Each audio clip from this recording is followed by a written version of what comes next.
క్రీస్తునందు ప్రియ దేవుని బిడ్డలందరికీ యేసుక్రీస్తు వారి అతి శ్రేష్టమైన నామములో వందనములు తెలియచేసుకుంటున్నాను.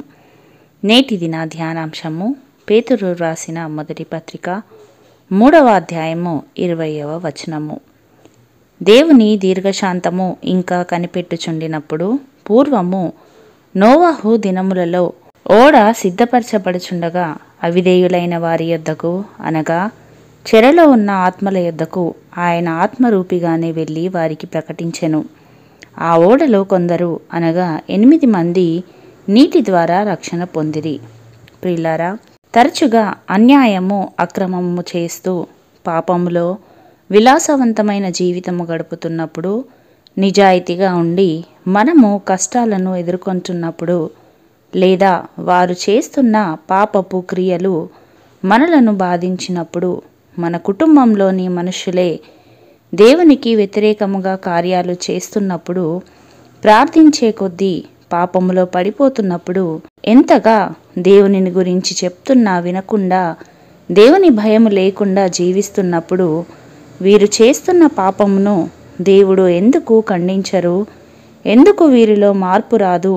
ఎందుకు వీరు ఈ రీతిగా జీవిస్తుంటున్నారు? ఎందుకు వీరు ఇంతగా వర్ధిల్లుతుంటారు అంటూ ఆధ్యాత్మికంగా మన మనసుకు బాధగా అనిపిస్తుంటుంది.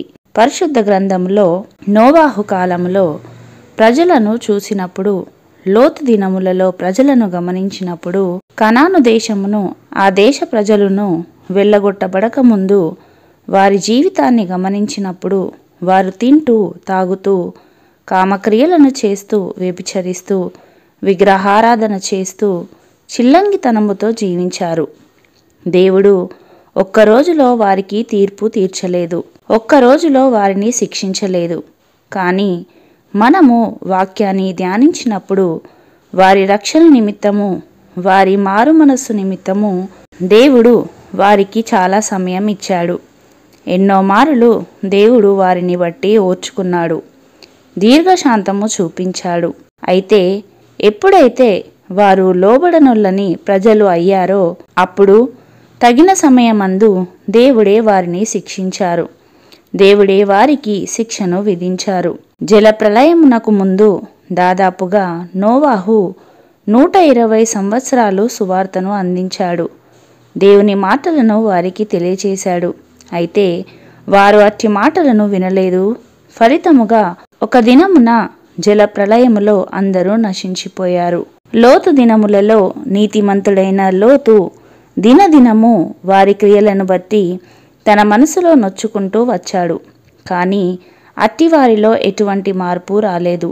ఫలితముగా ఒక దినమున అగ్ని గంధకములచే నాశనము చేయబడ్డారు. ఇశ్రాయేలీయులు ఐగుప్తులో 400 సంవత్సరాలు జీవించారు. అయితే ఆ సమయంలో పాలు తేనెలు ప్రవహించే దేశంలో హాయిగా జీవిస్తున్న కనాను దేశ ప్రజలు దేవుని దృష్టికి ఘోరమైన దుష్కార్యములను చేస్తూ దుష్కామముతో దురానురాగముతో జీవిస్తూ వ్యభిచరిస్తూ జీవించారు. ఫలితముగా దేవుని ఆజ్ఞ మేరకు ఆ దేశము వారిని వెళ్ళగక్కింది. ప్రియులారా, నేడు మనము కూడా నోవాహు వలె సువార్త ప్రకటిస్తున్నప్పటికీ, లోతు వలె నొప్పించబడిన మన హృదయము ద్వారా దినదినము దేవునికి మొరపెడుతున్నప్పటికీ కూడా, ఎవరైతే పాపము చేస్తూ వ్యభిచరిస్తూ అవిధేయులై అపవిత్రులై జీవిస్తున్నారో వారిలో మార్పు లేదని, మార్పు రావడము లేదని మనము కృంగిపోకుండా, నిరాశపడకుండా దేవుని చేతికి వారి ఆత్మలను అప్పగించాలి. దావీదు తన రాజ్యములో ప్రజల నిమిత్తము ఇదే చేశారు. గనుక మనము కూడా మార్పు రాని, మార్పు చెందని ప్రజలను దేవుని బలిష్టమైన చేతులకు అప్పగించినప్పుడు ఎటువంటి కఠిన హృదయాలనైనా, ఎంత ఘోర పాపులైనా, ఎంతటి అక్రమ మార్గంలో నడిచేవారైనా మార్పు చెంది తీరుతారు. కాబట్టి నేడు ఎవరిని బట్టి మన హృదయం నొచ్చుకుంటుందో వారిని దేవుని చేతులకు అప్పగిద్దాము. వారి రక్షణ నిమిత్తము మరింత భారముగా ప్రార్థిద్దాము. అట్టి కృప దేవుడు మనలకందరికీ అనుగ్రహించునుగాక. ఆమెన్. ప్రార్థించుకుందాము. పరలోకమందు ఆసీనుడై ఉన్నవాడా, పరిశుద్ధుడా, మీ పరిశుద్ధమైన నామమును బట్టి తండ్రి మీకు వందనాలు. ప్రభువా, మా అనుదిన ఆహారము మాకు దయచేస్తున్న దేవా మీకు స్తోత్రములు. తండ్రి, పరిశుద్ధులుగా జీవించుటకు మీరు మమ్మలను పిలిచి ఉండగా అట్టి పిలుపునకు లోబడి జీవించుటకు కృప చూపించండి. మీకు అవిధేయులై అక్రమము చేస్తూ అపవిత్రులై జీవిస్తున్న వారిని మీ సన్నిధిలో జ్ఞాపకము చేసుకునండి.